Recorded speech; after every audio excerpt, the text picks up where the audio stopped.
Seketika, seluruh dunia Bribka Yuda Pratama, seorang polisi lalu lintas yang integritasnya dipertaruhkan, serasa runtuh. Ia baru saja menerbitkan surat tilang untuk seorang siswi SMA, Anissa Anindita, yang bukan hanya menerobos lampu merah di Bandung, tetapi juga membawa SIM C yang kedaluarsa, sebuah pelanggaran berlapis yang tak termaafkan. Air mata Anissa adalah hal yang biasa ia hadapi. Namun kehadiran tiba-tiba sebuah mobil dinas TNI, dari mana turun seorang wanita dengan 3 bintang emas yang bersinar tajam di pundaknya, mengubah segalanya. Ya, wanita itu adalah Jenderal Sri Mulyani, ibu dari siswi yang baru saja Yuda tilang. Apakah jenderal ini akan menggunakan kekuasaan tertingginya untuk membatalkan tilang dan menghancurkan karir Yuda? Atau apakah ada motif tersembunyi yang jauh lebih gelap di balik keheningan dan ketenangan jenderal yang mencekam itu?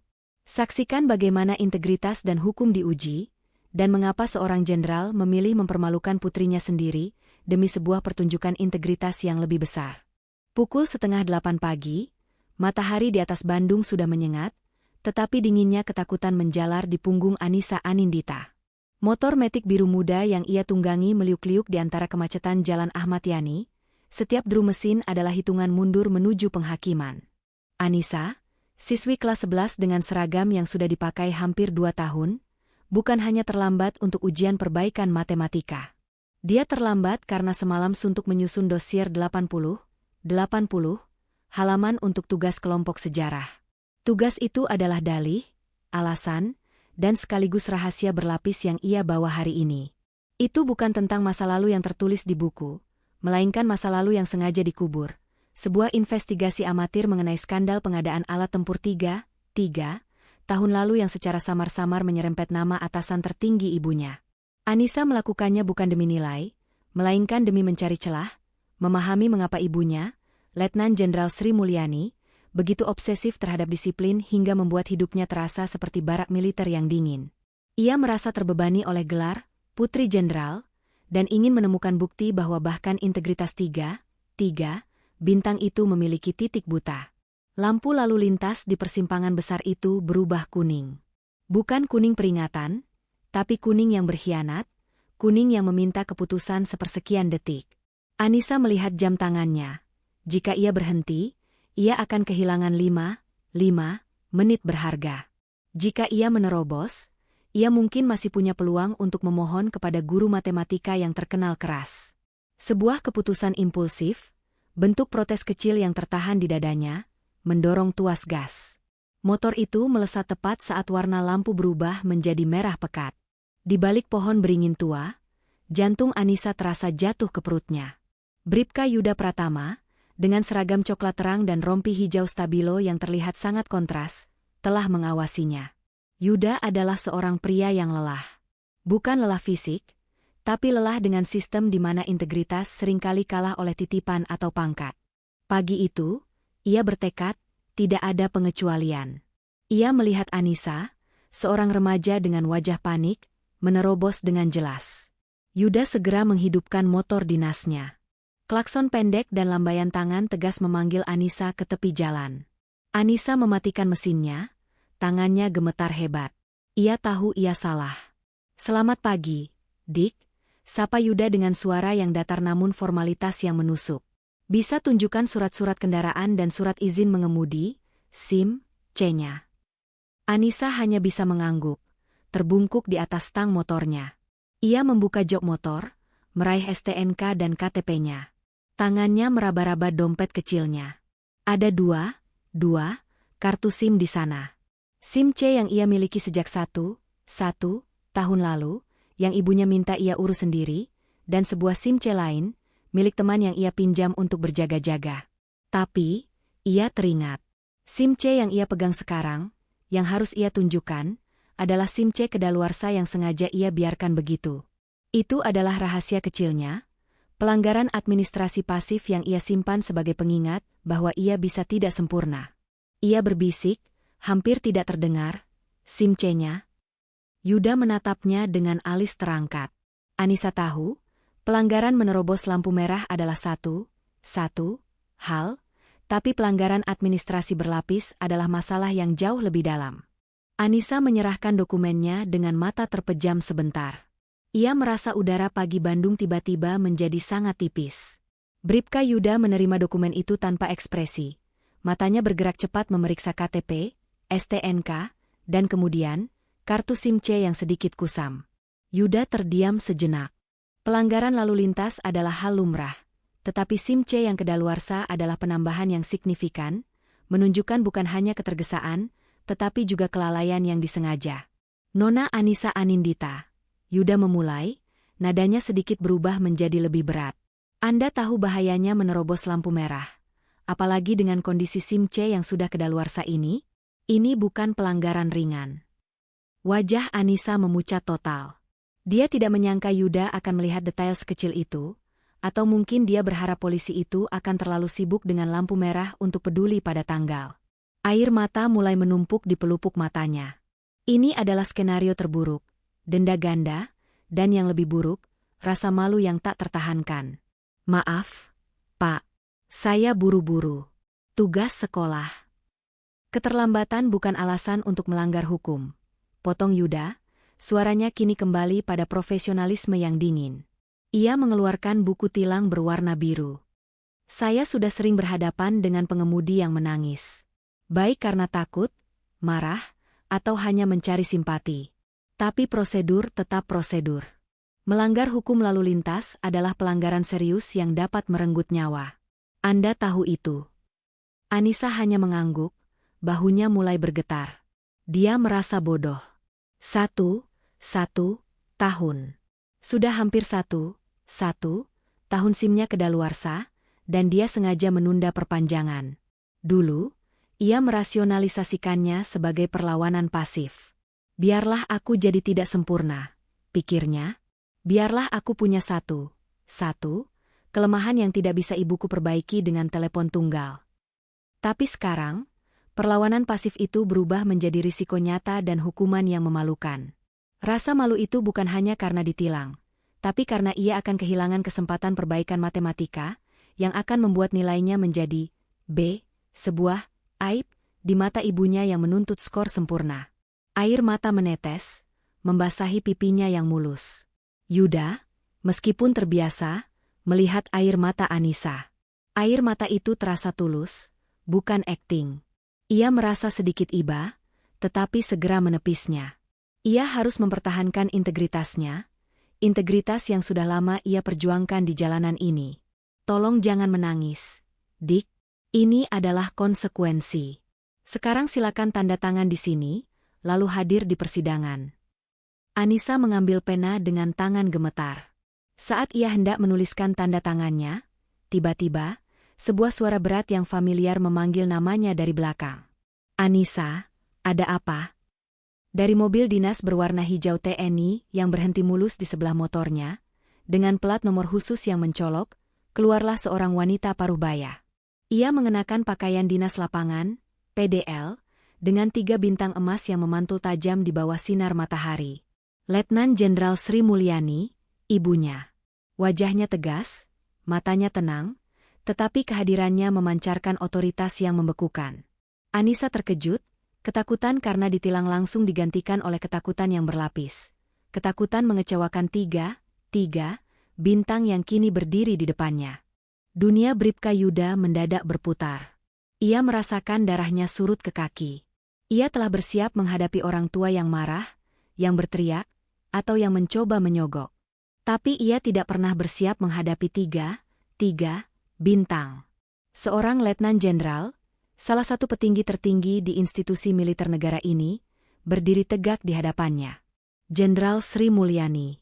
Secara naluriah, Yuda menghentikan gerakan tangannya yang sedang memegang buku tilang, berdiri tegak, dan memberi hormat dengan posisi sempurna.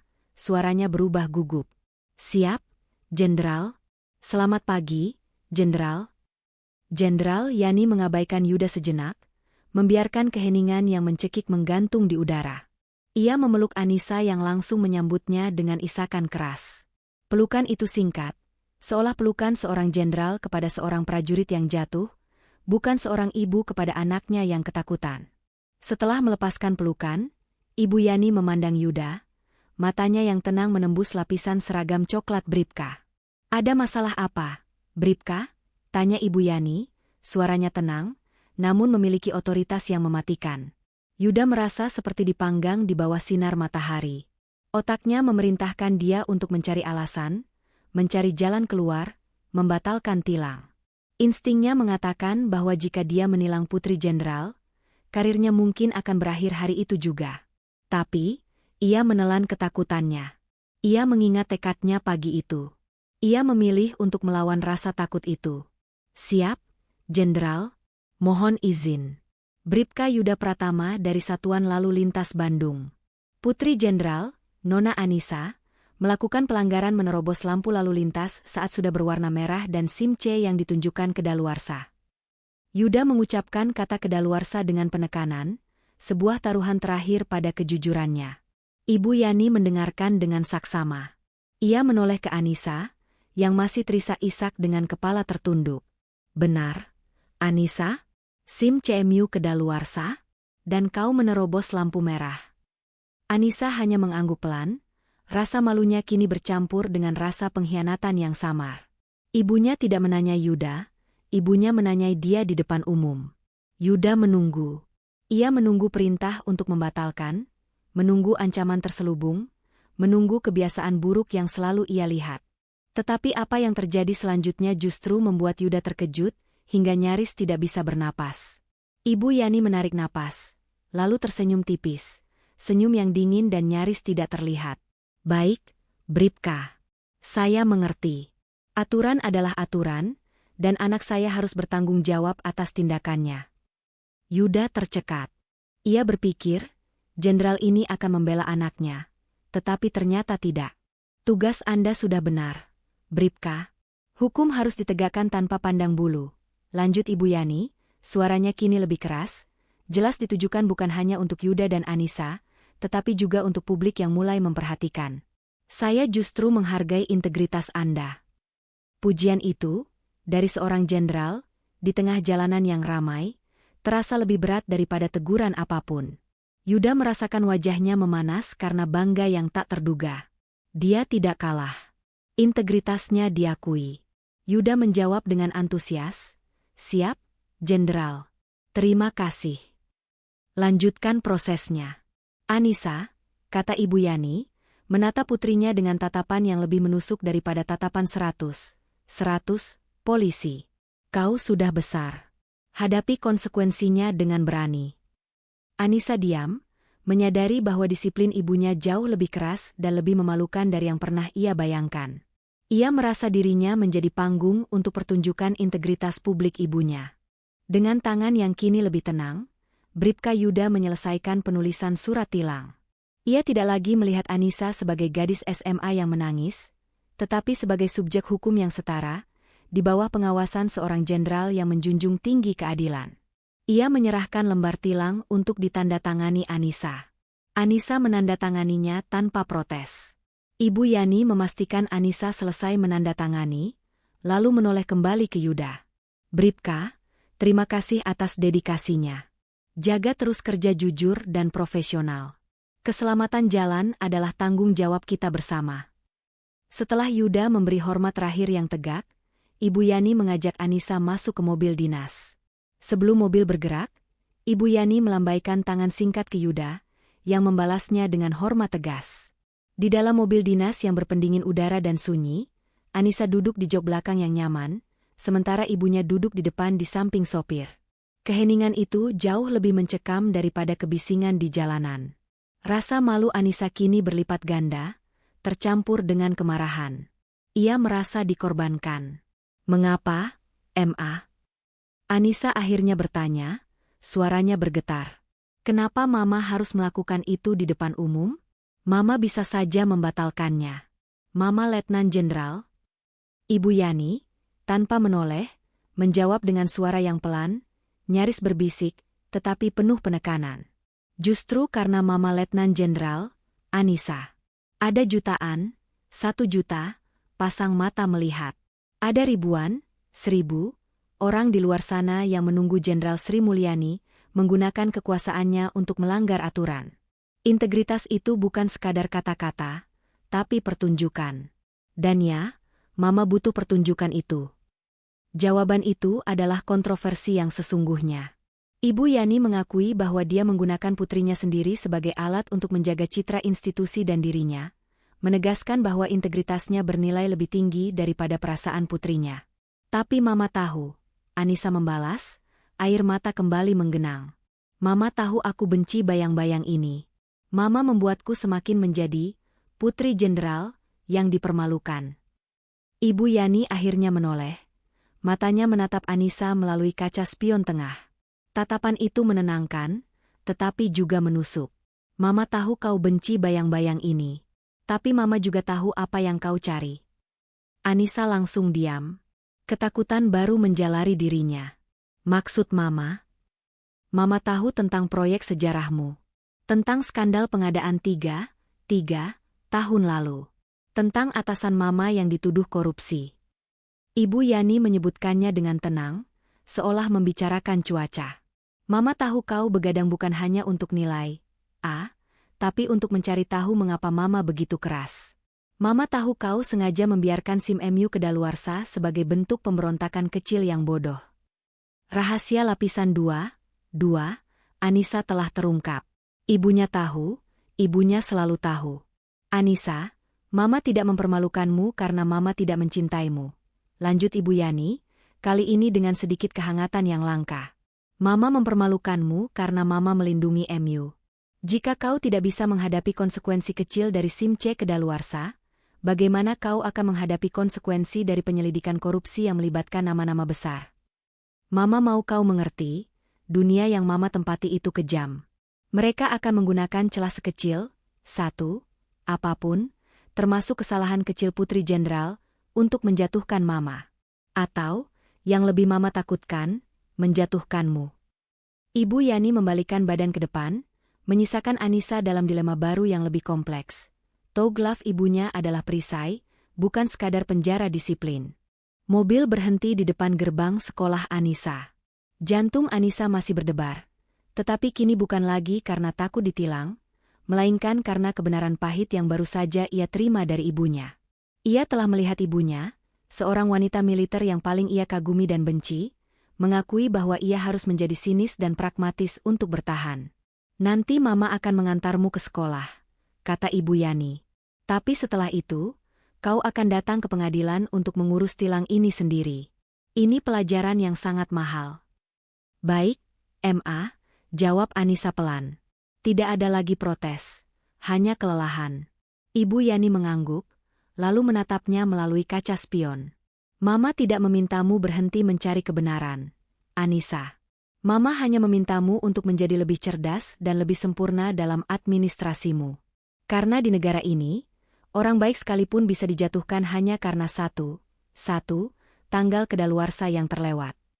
Anissa keluar dari mobil, merasakan puluhan mata menatap mobil dinas dan ibunya. Rasa malunya masih ada, tetapi rasa itu kini bercampur dengan tekad baru. Ia kini mengerti. Ibunya tidak melarangnya mencari kebenaran. Ibunya melarangnya kalah karena kecerobohan. Sementara itu, Bribka Yuda kembali ke posnya, di bawah tatapan kagum rekan-rekannya yang telah mendengar desas-desus. Ia telah menilang anak seorang jenderal dan mendapat pujian resmi. Ia merasa bangga. Ia telah membuktikan bahwa integritas masih punya tempat. Namun, saat ia merapikan seragamnya, ia merasakan kelelahan yang luar biasa. Ia tahu, momen ini mungkin adalah puncak karirnya, dan ia harus membayar harga yang mahal untuknya. Hidup dalam ketakutan setiap kali ia menghentikan sebuah mobil mewah. Integritas itu melelahkan. Di dalam kelas, Anissa duduk, mengabaikan tatapan teman-temannya. Ia meremas kertas tilang biru itu di sakunya. Ia gagal dalam ujian perbaikan matematika.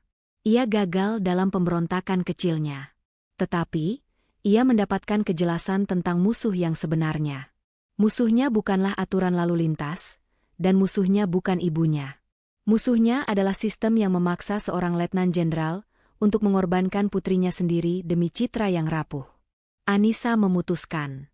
Dia akan melanjutkan penelitian sejarahnya, tetapi dia akan melakukannya dengan cara yang licik. Tidak akan ada lagi SIM C kedaluarsa. Tidak akan ada lagi lampu merah yang diterobos. Dia akan belajar untuk menjadi seperfeksionis ibunya, tetapi ia akan menggunakan kesempurnaan itu bukan untuk mempertahankan sistem, melainkan untuk meruntuhkannya dari dalam, dimulai dengan mencari tahu siapa yang membuat ibunya begitu takut akan kebobrokan. Pelajaran berdarah dingin pagi itu tidak membuatnya patuh, tetapi justru mengubahnya menjadi pemberontak yang lebih berbahaya. Inilah akhir dari kisah kontroversial Anissa Anindita dan pelajaran mahal yang ia dapatkan dari ibunya, Letnan Jenderal Sri Mulyani. Anissa memang merasa dikorbankan demi citra ibunya, namun di balik rasa malu itu, ia mendapatkan kejelasan tentang musuh yang sebenarnya, sistem yang memaksa ibunya menjadi pragmatis. Kekalahan ini tidak membuatnya patuh, tetapi justru mengubahnya menjadi pemberontak yang lebih cerdas dan kebal hukum. Hikmah utama dari cerita ini adalah bahwa integritas adalah sebuah pertunjukan yang mahal, dan hukum harus ditegakkan tanpa pandang bulu. Tetapi selalu ada lapisan motif dan strategi di balik disiplin keras. Ingat, terkadang disiplin keras seorang ibu adalah sebuah perisai untuk melindungi dari dunia yang lebih kejam.